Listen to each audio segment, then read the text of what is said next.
Hello everyone, welcome to my journey stories. അപ്പോൾ ഈ വീഡിയോയിൽ പറശ്ശിനിക്കടവിനെ കുറിച്ചാണ് കേട്ടോ കാണിക്കാൻ പോകുന്നത്. അതായത് കണ്ണൂർ ജില്ലയിൽ സ്ഥിതി ചെയ്യുന്ന പറശ്ശിനിക്കടവ് മടപ്പുരയെക്കുറിച്ചാണ് ഈ വീഡിയോ. അപ്പോൾ ഞാനും മോനും കഴിഞ്ഞ ഫെബ്രുവരിയിൽ അവിടെ പോയിട്ടുണ്ടായിരുന്നു. അപ്പോൾ അതിൻ്റെ വിശേഷങ്ങളാണ് ഈ വീഡിയോയിൽ. അപ്പോൾ ഇത് പറശ്ശിനിക്കടവ് മടപ്പുരയുടെ എൻട്രൻസ് ആണ് കേട്ടോ. അപ്പോൾ അവിടുത്തെ വ്യത്യസ്തമായിട്ടുള്ളൊരു കാഴ്ച എന്ന് പറയുന്നത് നമുക്ക് ഒരുപാട് പട്ടികളെ കാണാം. അതുപോലെ തന്നെ എൻട്രൻസിൻ്റെ അപ്പുറത്തും ഇപ്പുറത്തുമായിട്ട് രണ്ട് വശത്തായിട്ട് പട്ടികളുടെ സ്റ്റാറ്റ്യൂ, അതായത് അതിൻ്റെ പ്രതിമ വച്ചിരിക്കുന്നത് കാണാം. അപ്പോൾ ഞാനും മോനും അവിടുത്തെ പ്രതിമയുടെ അവിടെ നിന്ന് ഒരു 2-3 ഫോട്ടോസ് എടുത്തിട്ടുണ്ടായിരുന്നു. അതാണ് ഈ കണ്ടുകൊണ്ടിരിക്കുന്നത് കേട്ടോ. അപ്പോൾ നമുക്ക് പറശ്ശിനിക്കടവ് ബസ്സിനോ അല്ലെങ്കിൽ ട്രെയിനോ ഒക്കെ പോകാവുന്നതാണ്. അപ്പോൾ ഞങ്ങൾ ബസ്സിനാണ് പോയത്. അപ്പോൾ എങ്ങനെയായാലും നമ്മൾ കണ്ണൂർ ഇറങ്ങാം. ഇപ്പോൾ ബസ്സിനാണെങ്കിലും ശരി, ട്രെയിനാണെങ്കിലും ശരി, കണ്ണൂർ ഇറങ്ങാം.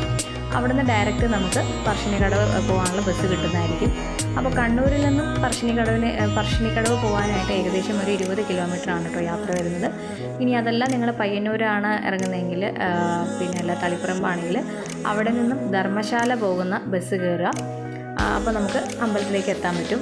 ധർമ്മശാലയിൽ നിന്നും ഏകദേശം ഒരു 4 കിലോമീറ്ററാണ് അമ്പലം എന്ന് പറയാൻ പാടില്ല, മടപ്പുരയിലേക്കുള്ള ദൂരം കേട്ടോ. അപ്പോൾ പരമാവധി നേരത്തെ പോവുക. അതായത് നിങ്ങൾക്ക് വഴിപാട് കാണണമെന്നുണ്ടെങ്കിൽ നേരത്തെ പോവുക, ഇല്ലെങ്കിൽ എപ്പോൾ പോയാലും കുഴപ്പമില്ല. ഞങ്ങളന്ന് പോയത് വൈകിപ്പോയി. അപ്പോൾ വെള്ളാട്ടം എന്ന് പറഞ്ഞാൽ വഴിപാടൊന്നും കാണാൻ പറ്റിയില്ല. അതവിടുത്തെ പ്രധാന വഴിപാടാണ്.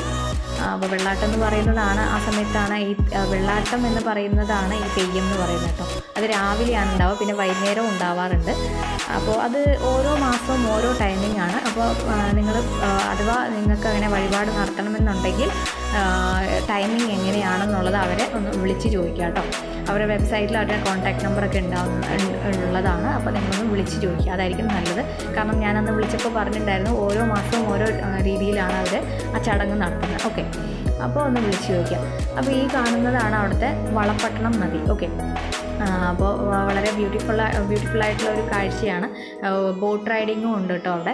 അപ്പോൾ ഞങ്ങൾ അതിനൊന്നും പോയിട്ടില്ല, കാരണം മോന് പേടിയാണ് പോകാൻ. അപ്പോൾ ഞങ്ങൾ അതിനൊന്നും പോയിട്ടില്ല കേട്ടോ.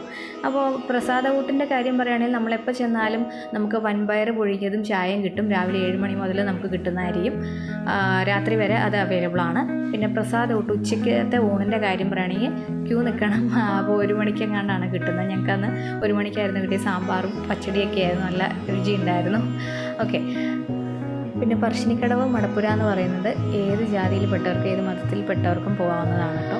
അങ്ങനെ പ്രത്യേകിച്ച് റെസ്ട്രിക്ഷൻസ് ഒന്നും അവിടെ ഇല്ല. പിന്നെ ടൈമിങ്സ് എന്ന് പറയുന്നത്, അതായത് പൂജയുടെ ടൈമിങ്സ് എന്ന് പറയുന്നത് രാവിലെ 5:30 മുതൽ 8:30 വരെയാണ്. പിന്നെ വൈകുന്നേരം 5:30 to 7 മണി വരെയാണെന്നാണ് കേട്ടോ എൻ്റെ ഒരു ഓർമ്മ. അത് നിങ്ങളൊന്ന് വിളിച്ച് കൺഫേം ചെയ്യുന്നത് നന്നായിരിക്കും. കാരണം ഓരോ മാസം ഓരോ രീതിയിലാണ് കേട്ടോ നടക്കുന്നത് ചടങ്ങൊക്കെ. ഓക്കെ, അപ്പോൾ താങ്ക് യു.